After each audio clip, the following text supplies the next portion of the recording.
So when trying to get into headquarters, a lot of people think that you kind of just like pick a side, and once something is in between you, then you start to go back the other direction. This is a fine way of doing it, right? But I will say, if you've already got to this point and a leg comes inside of your position and you have this, why aren't you passing it?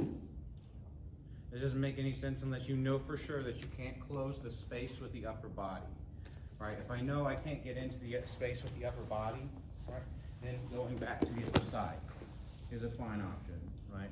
But if I'm here like this and I can get, why would I not take the pass? So, if that's how you're ending up in headquarters, skip a step, don't go back to headquarters, take the pass. That's what you're doing anyway.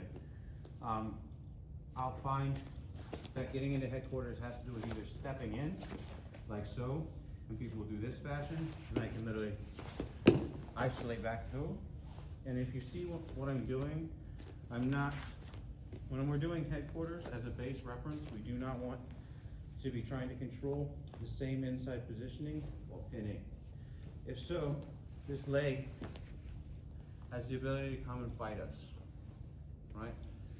We want to control the outside leg while having in control of this inside pinning. And what you really should be doing is sitting, but for demonstration purposes, I'm not going to do that because it's uncomfortable, right? So you should be like this, right? You don't want to be like this. Yeah. If I'm like this and I'm like, oh, I'm gonna pass, or if you're trying to do a head pass. Oops, sorry about the balls. This is just, that's what happens, right? This is not a position to be too head heavy. So we're gonna come in, it should be something like this, right? And if I wanna just pass it, a very basic version of it, I can shove it down and then come on top, shin to shin, right? I'm gonna basically be here, push it down, and my shin is going to come on top of it, and I'm going to put my knee on top of whatever the person is, and I can windshield wiper, right? So without somebody in here, this is probably the most basic version. Won't happen very often. Just sit down, press it, come on top. I'm so sorry. No, it's alright. And then, make sense? Okay. You see how we're just getting past the knee line and then getting to the hip and just stapling? This is going to the outside. Remember our outside passing? All right, this is outside passing. We'll get into inside passing in a little bit. Okay, one more time. We're gonna come in and we're gonna control the outside leg into a pin style, keeping driving pressure. Try to collapse this, aka sweep it. You can do this a number of ways, whether it's your hand or using your other knee. All right, I'll come in. You see I have posted on my knee. I drive it down. Keep control. Make sense? All right, work the outside passing first. So we just did it to where we were like, oh, I'm gonna get into headquarters, right? And we did it to where we could pass it along and we could go to the outside. That's actually like a harder version of doing this, in my personal opinion, right? And a lot of you are like confused about like where your hand should be. Take one of your hands, put it on his throat. Take the other hand, try to pin his leg or his arm out, but what you're really doing is trying to affect and get in the inside position of the shoulder. Most of the time you're not gonna be able to do that, like initially, just by going like this, because their hand position is not gonna be there. But I really do recommend the throat versus double armpit. He can still sit up like this.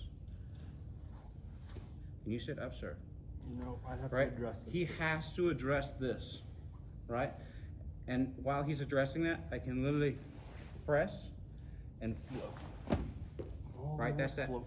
That's an outside passing, and you see how I didn't choke him. I didn't put any more pressure. The only place I put more pressure was the pivot point he has to use to turn into me, right?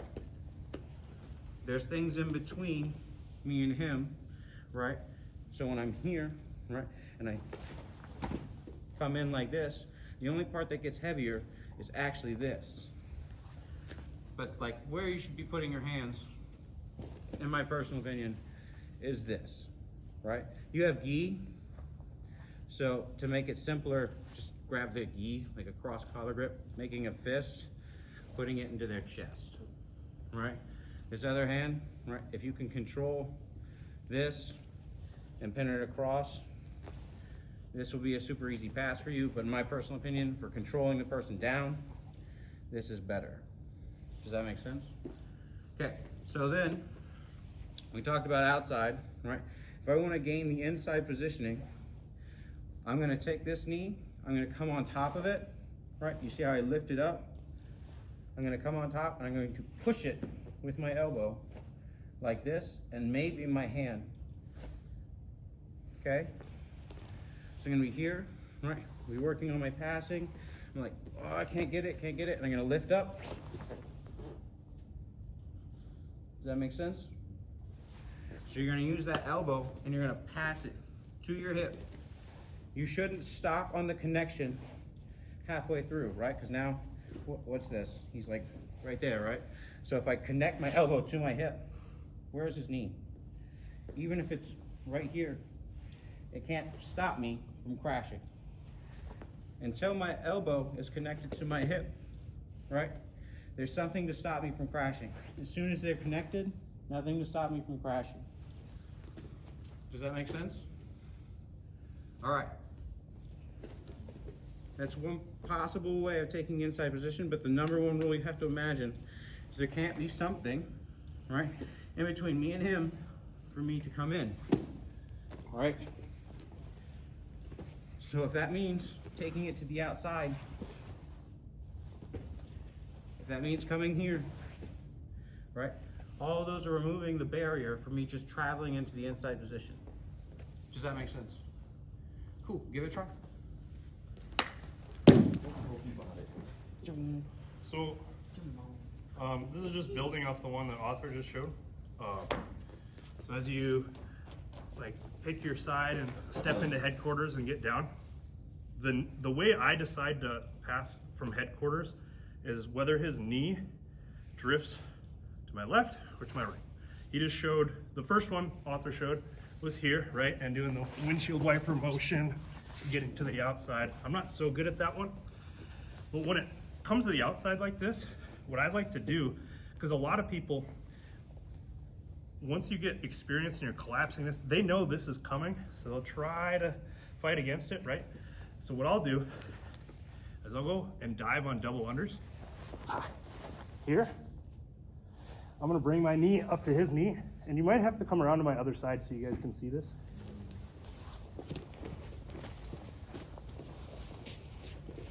But I'm going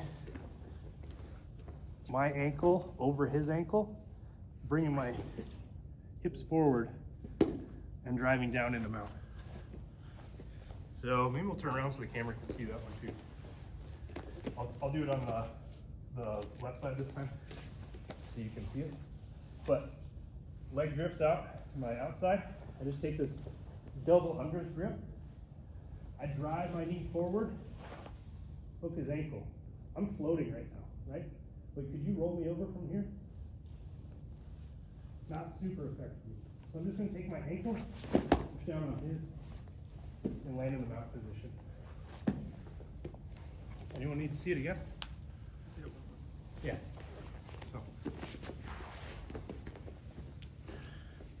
Take a headquarters. Double unders. If you can grab the back of his gi, great. Driving forward, hooking his ankle, bringing forward, right there. If you're having problems with the other one, this one kind of exaggerates the passing motion because you're further collapsing that knee into them. Once you understand this, the pass that Author showed will be like, oh, okay, that makes sense. Anything to add to that? All right, get your partner, 1, 2, 3. Always be inside position.